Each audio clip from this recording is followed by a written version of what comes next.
Assalomu alaykum qadrli futbol ixlosmandlari. E'tiboringiz markazida futbol maydoni. Kanalimizga obuna bo'lib, videolarimizga bir dona like bosishingizni so'rab qolamiz. Yaxshilab o'rnashib oling. Demak, biz boshladik.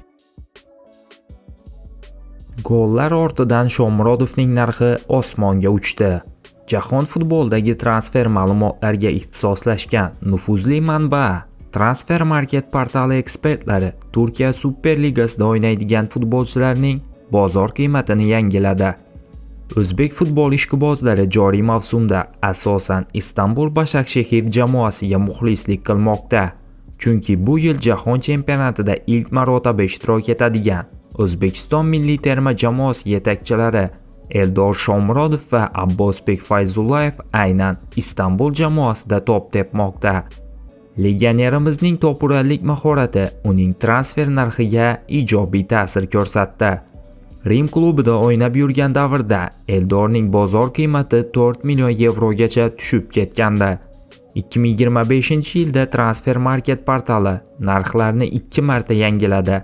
12-dekabrdagi yangilanishda Shomurodovning narxi 5 million yevroni tashkil etgandi.